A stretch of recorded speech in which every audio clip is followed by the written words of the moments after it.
Bonjour.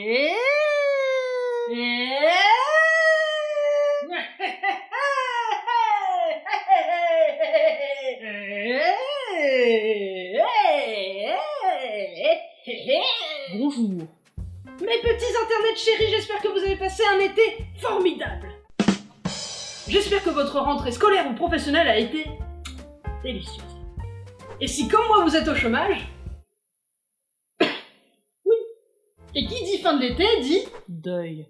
Non, je pensais pas à ça. Désespoir. Non, c'est pas ça du tout, Lente dépression.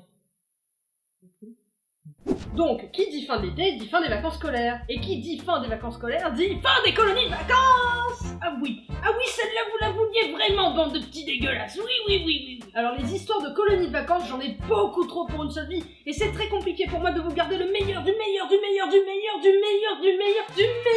de ces histoires-là. Et je suis très triste de pas pouvoir tout vous raconter en détail, comme par exemple la fois où je me suis perdue sur un lac en pédalo avec des enfants. Ou la fois où j'ai vu un enfant qui s'est dit que ça pouvait être super drôle de taper sur le cul d'un cheval et il a fait un vol de 2 mètres.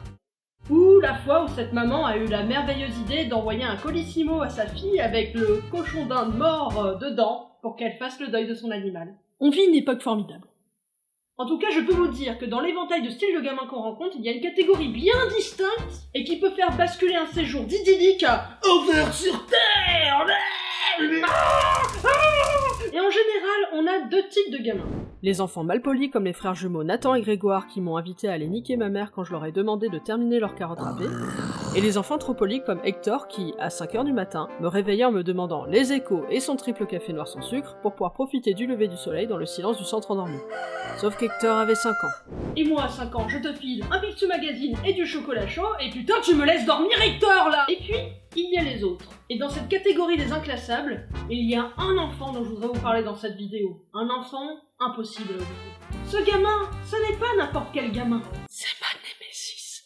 Appelons-le Munch en référence à cette œuvre incontournable.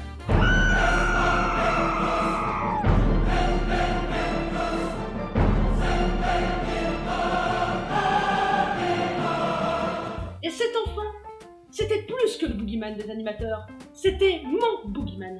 C'était mon enfer personnel. Et le pire, c'est que je pouvais pas lui en vouloir parce que c'était un gosse génial. Mais une fois que la nuit tombait, il devenait totalement incontrôlable. Parce que ce gamin faisait des crises d'angoisse monstrueuses. Quand j'y pense, c'était un peu un loup-garou de l'anxiété. Et donc ses parents ont trouvé judicieux de l'envoyer en colonie de vacances sans son traitement pour qu'il s'intègre. Oui. Ah bah oui. Bravo, c'est vrai que c'est une riche idée ça, oui. C'est tout à fait responsable de votre part. 10 sur 10. Je recommande. Non mais vous êtes complètement con quoi. Votre gamin là, il va jamais s'intégrer en fait. Il va juste passer un séjour de merde à se faire bouffer par le stress. Non mais putain, utilisez votre cerveau un petit peu. Merci. Oh je vous jure ça m'énerve. Voilà, je vous jure ça m'énerve. Voilà, je vais faire la bagarre aux parents là.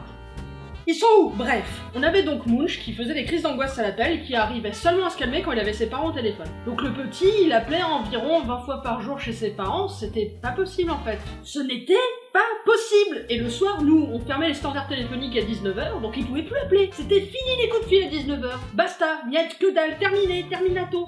C'était l'enfer. Et ça lui faisait péter les plombs à Munch. Et moi, vous me connaissez. Je vois quelqu'un dans le besoin, je peux pas le laisser comme ça, j'ai besoin de l'aider, j'ai besoin de faire quelque chose, je peux pas regarder. Puis entre stressés, on se soutient, main dans la main, en PLS par terre, comme ça, on fait ce qu'on peut. Alors du coup, j'ai sympathisé avec Munch, et c'est là que ça a commencé à devenir drôle. Déjà parce que j'ai passé une semaine à tenter tout ce qui était possible pour le faire dormir le soir. Méditation, yoga, blagues sur le caca, discussion philosophique, histoire à lire et à raconter, toutes ces choses-là avec les livres, là, tout. Et c'est donc au bout d'une semaine que je me suis rendu compte qu'en fait, Munch était insomniaque. Cool. Du coup, voilà, tous ces petits moments, on discute, on essaye de se détendre le soir, ça rapproche. Et Munch a découvert où était ma chambre. Alors du coup, quand ça allait pas, il venait frapper à ma porte. Sauf que ça n'allait pas environ 4 fois par heure. La nuit. Donc environ 30 fois par nuit, j'avais le petit Munch qui venait gratter à ma porte en me demandant s'il pouvait passer un coup de fil. Alors très gentiment, je lui expliquais que non, on ne peut pas passer de coup de fil à 3h30 du matin. Ce à quoi il répondait « D'accord ». puis il allait se recoucher. Sauf que 15 minutes après, il revenait, comme s'il était jamais venu les 15 fois d'avant. Et je ne pouvais pas lui en vouloir, je ne pouvais pas du tout. Mais putain, j'avais l'impression de vivre dans une boucle temporelle infernale. Alors pour éviter que je meure de fatigue, on a profité d'un moment où Munch jouait en extérieur pour me transférer de chambre. Discrètement, tu vois. Bah vous savez quoi? Bah le soir même, il m'a retrouvé. Alors on a fait un plan beaucoup plus évolué. Le directeur de la colo m'a transféré dans un autre bâtiment dans lequel il y avait une porte secrète, dans laquelle il y avait un couloir, dans lequel il y avait une chambre secrète aussi, on voyait pas la porte. C'était très mystérieux, mais en tout cas il m'a mis là-dedans en se disant « Jamais Munch ne pourra te retrouver, jamais !» Et personne, je dis bien personne dans la colo, même mes collègues, ne devait être au courant de là où j'étais. C'était un emplacement top secret. Parce que sérieusement, je pense que si je passais encore une nuit sans dormir, je décédais, totalement.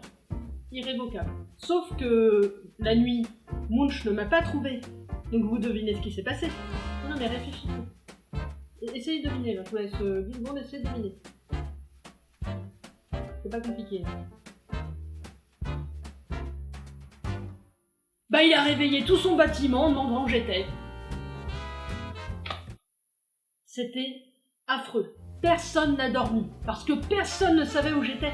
Donc le lendemain matin, au petit-déj, j'avais 60 personnes qui me regardaient comme ça.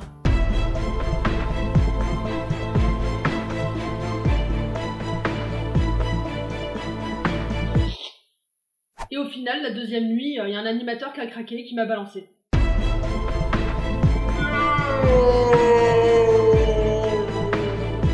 Autant de haine!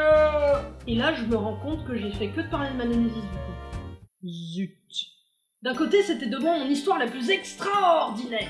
Bon, on dit jamais 203, du coup, pour me faire pardonner, on se retrouve très bientôt pour le dernier épisode des colonies de vacances.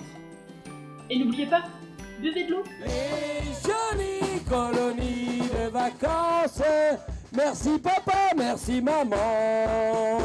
Tous les jours, on voudrait que ça commence. Vous a dit,